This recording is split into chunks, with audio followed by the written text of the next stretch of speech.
Outer most shell के बारे में, ठीक है। किसी भी एटम के आउटर मोस्ट शेल में कितने इलेक्ट्रॉन्स होते हैं, ठीक है।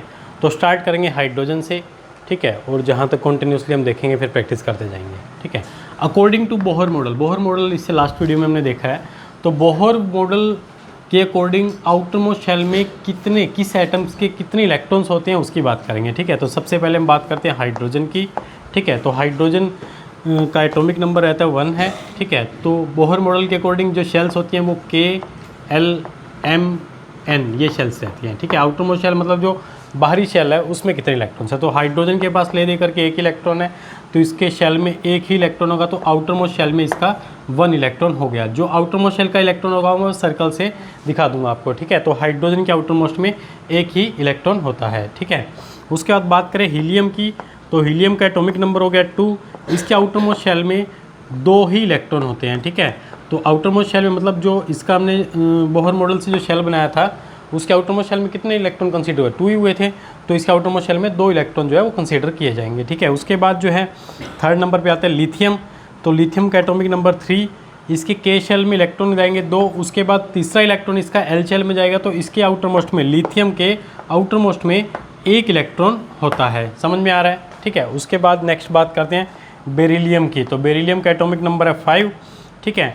इसके जो सबसे इंटरनल शेल है, न्यूक्लियस के सबसे पास वाला शेल जो के शेल होता है उसके अंदर 2 इलेक्ट्रॉन जाएंगे। उसके बाद 3 इलेक्ट्रॉन जो है इसी नेक्स्ट शेल में चले जाएंगे, ठीक है। सॉरी ये 4 आएगा यहाँ पर, ठीक है। इसके 2 इलेक्ट्रॉन जो इसके आउटर मोस्ट शेल में चले जाएंगे, समझ में आ रहा है, ठीक है। उसके बाद बेरिलियम के बाद आता है बोरोन, बोरोन का एटॉमिक नंबर है 5, ठीक है। तो बोरोन के एटॉमिक नंबर 5 है, इसका के शेल में इलेक्ट्रॉन रहेंगे 2 इलेक्ट्रॉन्स, क्योंकि के शेल में मैक्सिमम 2 ही इलेक्ट्रॉन रह सकते हैं। उसके बाद बचते हुए इलेक्ट्रॉन्स अगली शेल में चले जाते हैं, ठीक है। तो इसका जो नेक्स्ट शेल है एल शेल, उसके अंदर कितने इलेक्ट्रॉन चले जाएंगे, 3 इलेक्ट्रॉन्स चले जाएंगे। तो इस तरह से हम ये कह सकते हैं कि हाइड्रोजन के आउटर मोस्ट में 1 इलेक्ट्रॉन है, हीलियम के आउटर मोस्ट में 2 इलेक्ट्रॉन्स, ठीक है। लिथियम के 1 इलेक्ट्रॉन्स, बेरिलियम के आउटर मोस्ट शेल में 2 इलेक्ट्रॉन्स, बोरोन के आउटर मोस्ट शेल में 3 इलेक्ट्रॉन्स, ठीक है। इसके बाद आगे हम कंटिन्यूसली करते हैं। बोरोन के बाद अगला एलिमेंट कौन सा आता है स्टूडेंट्स, 6 नंबर पे आएगा कार्बन, ठीक है। उसके बाद आएगा नाइट्रोजन, ऑक्सीजन, फ्लोरीन, नियोन, ठीक है। एक बार नियोन तक के देख लेते हैं।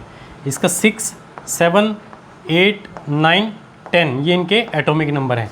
तो कार्बन के शेल में इलेक्ट्रॉन रहते हैं 2 इलेक्ट्रॉन्स, बाकी 4 इलेक्ट्रॉन्स इसके एल शेल में चले जाएंगे। मतलब आउटर मोस्ट शेल इसका ये एल शेल है, तो इसके अंदर 4 इलेक्ट्रॉन्स कंसीडर होंगे। सो क्वेश्चन आपसे पूछता है कि भाई कार्बन के आउटर मोस्ट में कितने इलेक्ट्रॉन्स होते हैं, तो आप बताएंगे कि उसके आउटर मोस्ट में 4 इलेक्ट्रॉन्स होते हैं। उसके बाद नाइट्रोजन के क्या रहेंगे, आउटर मोस्ट में 5 इलेक्ट्रॉन्स जो है कंसीडर किए जाएंगे, समझ में आ रहा है, ठीक है। उसके बाद जो है ऑक्सीजन, ऑक्सीजन के शेल में तो सेम 2 इलेक्ट्रॉन्स रहेंगे, आउटर मोस्ट शेल में इसके 6 इलेक्ट्रॉन जो है कंसीडर किए जाएंगे, समझ में आ रहा है, ठीक है।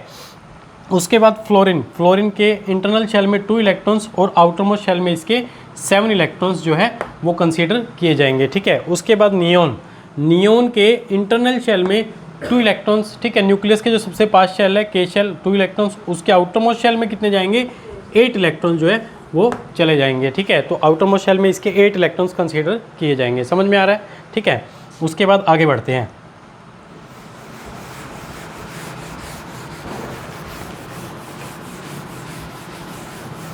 उसके बाद नेक्स्ट एलिमेंट है हमारा सोडियम। सोडियम का ध्यान से समझिएगा, सोडियम के आउटर मोस्ट देखिए, आउटर मोस्ट में कितने इलेक्ट्रॉन्स कंसीडर करेंगे। तो एटॉमिक नंबर इसका 11 है, के शेल में इलेक्ट्रॉन्स कितने जाएंगे, 2 इलेक्ट्रॉन्स। उससे नेक्स्ट शेल में कितने जाएंगे, 8 इलेक्ट्रॉन्स, मतलब मैक्सिमम 8 इलेक्ट्रॉन आ सकते हैं एल में। उसके बाद जो इसका 11 मतलब 11वां इलेक्ट्रॉन जो रह गया है वो एम शेल में चला जाएगा, ठीक है। तो सोडियम के आउटर मोस्ट शेल अब जो है एल नहीं रहेगा, एम कंसीडर किया जाएगा, ठीक है। तो सोडियम के आउटर मोस्ट शेल में 1 इलेक्ट्रॉन होता है, ठीक है। तो बच्चे काफ़ी गलती कर देते हैं, वो क्या करते हैं कि सोडियम के आउटर मोस्ट में 8 और 1 9 इलेक्ट्रॉन्स कंसीडर कर देते हैं। तो ये गलती नहीं करनी है, सोडियम के आउटर मोस्ट शेल में 1 इलेक्ट्रॉन रहता है, सब बच्चों को ये समझना है, समझ में आ रहा है, ठीक है। उसके बाद सोडियम के बाद नेक्स्ट है हमारा मैग्नीशियम। मैग्नीशियम के आउटर मोस्ट में कितने चले जाएंगे, आउटर मोस्ट शेल में 2 इलेक्ट्रॉन्स चले जाएंगे, समझ में आ रहा है। इस तरह से मैग्नीशियम के बाद नेक्स्ट आएगा एल्यूमिनियम। एल्यूमिनियम के आउटर मोस्ट में कितने चले जाएंगे, 2। उसके बाद नेक्स्ट में आएगा 8, 3। तो आउटर मोस्ट शेल में 3 इलेक्ट्रॉन्स इसके देख सकते हैं हम, ठीक है। एल्यूमिनियम के बाद सिलिकॉन, फास्फोरस, सल्फर, ठीक है। सिलिकॉन फास्फोरस का देख लेते हैं 14, 15। तो देखिए सिलिकॉन के आउटर मोस्ट में कितने इलेक्ट्रॉन चले जाएंगे, 4 इलेक्ट्रॉन्स यहाँ पर हम देख सकते हैं, समझ में आ रहा है, ठीक है। उसके बाद फास्फोरस के आउटर मोस्ट में कितने चले जाएंगे, 5 इलेक्ट्रॉन्स यहाँ पर हम समझ सकते हैं, ठीक है। सिलिकॉन फास्फोरस हो गया। उसके बाद आगे बढ़ते हैं, स्क्रीनशॉट लीजिए इसका।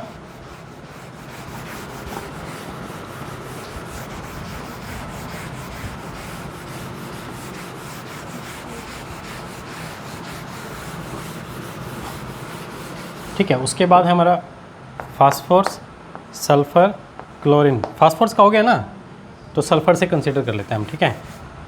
सल्फर, क्लोरीन, आर्गन, ठीक है। यहाँ पर हो गया 16, 17, 18, ठीक है। तो सल्फर के आउटर मोस्ट में कैसे कंसीडर करोगे, 2, 8, 6, तो आउटर मोस्ट शेल में 6 इलेक्ट्रॉन्स, ठीक है। उसके बाद क्लोरीन के आउटर मोस्ट शेल में कितने इलेक्ट्रॉन्स चले जाएंगे, 7 इलेक्ट्रॉन्स। इस तरह से argon, the last one is the argon. Argon के आउटर मोस्ट में 8 इलेक्ट्रॉन। तो स्टूडेंट्स आप 18 तक, 1 to 18 तक एलिमेंट्स के, एटम्स के आउटर मोस्ट शेल के इलेक्ट्रॉन जो है इस तरह से हम लर्न कर सकते हैं। समझ में आ गया सब बच्चों को, ठीक है। ओके, स्क्रीनशॉट ले लीजिए इसका।